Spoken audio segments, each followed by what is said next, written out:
Bismillahirrahmanirrahim. Assalamu alaikum. My name is Mohammad Sharif and you are watching Sindhi Knowledge 50 channel. In this video we will be learn about silent letters. So our question is what is silent letters and how can we define it? अज जे lecture जे अंदरि असां इहो पढ़ंदासूं त silent letter कहिड़ा हूंदा आहिनि ऐं असां इन्हनि खे कीअं सुञाणे सघूं था ऐं इन्हनि जो साइलेंट थियणु कहिड़ी वजह जे करे आहे। इहो सभु असां हिन वीडियो जे अंदरि सिखंदासीं, लेकिन हिन वीडियो में वधण खां पहिरीं अवां सां गुज़ारिश कंदुसि त महिरबानी करे असांजे हिन चैनल खे सब्सक्राइब करो त जीअं असांजी नेक्स्ट अचण वारी अपडेट तव्हांखे मिली सघे। असां रोज़ु हिन चैनल ते पंहिंजी ग्रामर जे हिसाब सां लेक्चर सेंड कंदा रहंदा आहियूं ऐं हाणे हलूं था पंहिंजे लेक्चर जी तरफ़। असांखे सभिनी खां पहिरीं इहो मालूम हुअणु खपे त साइलेंट लेटर आहिनि छा। साइलेंट लेटर उहे आहिनि जेके कंहिं बि वर्ड जे अंदरि मौजूदु हूंदा आहिनि, लेकिन असां उन्हनि खे पढ़ूं कोन था। उन्हनि खे पढ़ियो न वेंदो आहे, लेकिन उहे वर्ड जे अंदरि मौजूदु हूंदा आहिनि। उहे इन जे करे वर्ड जे अंदरि मौजूदु हूंदा आहिनि जो हुन जे अॻियां को वोवेल अची वञे थो या हुन जे अॻियां को कॉन्स्टेंट अची वञे थो।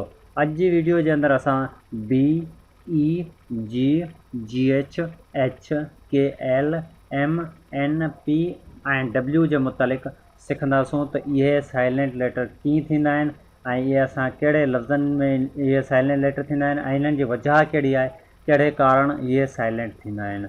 हीअ असांजो पार्ट 1 आहे वीडियो जो ऐं अॻिते असां नेक्स्ट जेका पार्ट 2 बि हिन जो ॾींदासीं। ॿिन्ही लेक्चरनि जे अंदरि हीअ साइलेंट लेटर खे कंप्लीट कंदासूं। लेटर बी, असां लेटर बी किथे साइलेंट थिए थो ऐं इहो कीअं साइलेंट थिए थो। अगरि एम खां पोइ पहिरीं बी हुजे त बी ख़ामोश थींदो। जीअं एम खां पोइ छा बी आहे, एम खां पोइ बी आहे त हिते असां हिन बी खे ख़ामोश चवंदासीं। हिते असां हिन बी खे न पढ़ंदासीं। जीअं हिते कॉम बि कोन थींदो, हिते कॉम थींदो। हिते डोम बि कोन थींदो, हिते डोम थींदो। हिते बॉम बि कोन थींदो, हिते बॉम थींदो। उमेदु करां थो त तव्हांखे सम्झ अची वियो हूंदो त बी हिते छा लाइ ख़ामोश थी पियो, छो जो हिन बी जे अॻियां हिकु एम आहे, इन जे करे असां बी खे ख़ामोश कयोसीं। हिन जो सेकेंड कॉन्सेप्ट इहा आहे, अगरि बी खां पोइ टी हुजे त बी ख़ामोश थींदो। अगरि बी खां पोइ हिते टी आहे त हीउ बी जेको आहे ख़ामोश थी वेंदो। हिते डेबिट कोन पढ़िबो, डेट पढ़िबो। हिते डाउट पढ़िबो आहे, हिन खे डाबट कोन पढ़िबो आहे, हिन खे डाउट पढ़िबो आहे। छाजे कारण जो टी खां पहिरीं असां छा हिते बी आहे, इन जे करे असां हिन खे चवंदासूं त बी हिते ख़ामोश आहे। लेटर जी, जी किथे ख़ामोश थिए थो। अगरि जी खां पोइ एन हुजे त जी ख़ामोश थींदो। कीअं, हिते सिगिन कोन पढ़िबो, हिते साइन पढ़िबो। हिते जी जेको आहे इहो ख़ामोश आहे। हिते जी खां पोइ एन आहे त हिते जी ख़ामोश आहे, हिन खे नेट पढ़िबो, जिनाइट कोन पढ़िबो। उमेदु करां थो तव्हांखे जी बि सम्झ में अची वियो हूंदो। लेटर जी एच, कंहिं बि लफ़्ज़ जे विच में जी एच हुजे त जी एच ख़ामोश थींदो आहे। जीअं राइट, फाइट, एट, जंहिं बि अखर जे विच में अगरि मां जी एच अची वञे थो त उहो उते जी एच जेको आहे ख़ामोश थी वञे थो। लेटर ई, कंहिं लफ़्ज़ में ई ख़ामोश हूंदो आहे। हीउ जेको लफ़्ज़ आहे इहो किथे किथे ख़ामोश हूंदो आहे, लेकिन अक्सर ई ख़ामोश हूंदो आहे, लेकिन किथे किथे ई पढ़ियो वेंदो आहे। जीअं राइट, मेक, डांस, हिते जेको आहे ई ख़ामोश आहे, हिते असांखे ई पढ़ण जी ज़रूरत न आहे। जीअं राइट ई ईअं कोन थींदो, हिते सिर्फ़ु राइट, हिते एतिरो ई असांखे पढ़णो आहे। लेटर एच, एच किथे ख़ामोश थींदो आहे।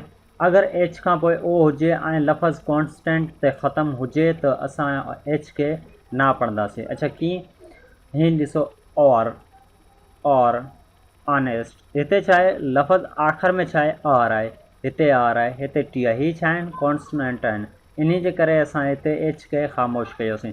अगरि हिते हॉर्स हुजे त आख़िर जे महिल छा ईंदो, ई ईंदो ऐं हुते असां एच खे रीड कंदासूं। तव्हांखे सम्झ अची वियो हूंदो त एच छाजे लाइ ख़ामोश थियो आहे। एच खां पहिरीं ओ आहे ऐं लफ़्ज़ जेको आहे उहो हिकु कॉन्स्टेंट वर्ड ते लेटर ते ख़तमु आहे। इन खां पोइ लेटर के, अगरि के खां पोइ एन हुजे त के ख़ामोश थींदो। जी नो, नॉट, नी, हिते के ख़ामोश हूंदो। किथे बि के खां पोइ एन हुजे त हिते असां हुन के खे ख़ामोश करे अचूं था। भले जेको बि वर्ड हुजे जंहिं के जे अॻियां अगरि एन अची वञे त उते के ख़ामोश थी वेंदो आहे।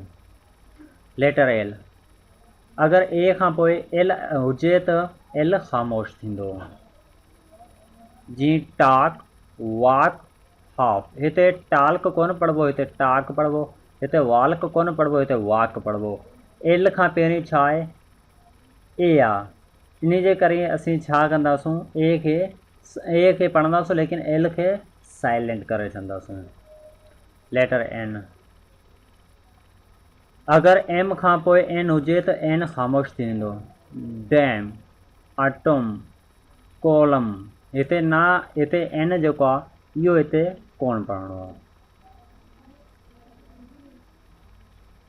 लेटर पी, अगरि पी खां पोइ एस या एन हुजे त पी ख़ामोश थींदो आहे। जीअं नमूनिया, साम, हिते साम एल असां इन जे करे ख़ामोश कयोसीं, असीं पहिरीं पढ़े आया आहियूं त ए खां पोइ एल हुजे त एल ख़ामोश हूंदो आहे, इन लाइ असां हिते एल खे ख़ामोश कयोसीं। नमूनिया, साम। Letter W,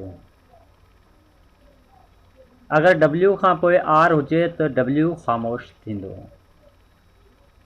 right, wrong. Thank U. उम्मीद करां थो अव्हांखे ही वीडियो ज़रूरु पसंदि आई हूंदी। अगरि अव्हां हिन तरह जी वीडियो ॾिसणु चाहियो था त असांजे हिन चैनल खे सब्सक्राइब करो ऐं इनशाला असां तमामु जल्द नेक्स्ट वीडियो यानी कि नेक्स्ट इन जो पार्ट 2 मोकिलींदासीं। इनशाला उन में बाक़ी जेके बि पंहिंजा लेटर रहियल आहिनि उन्हनि खे बि कवर कंदासीं। Thank U for watching this video.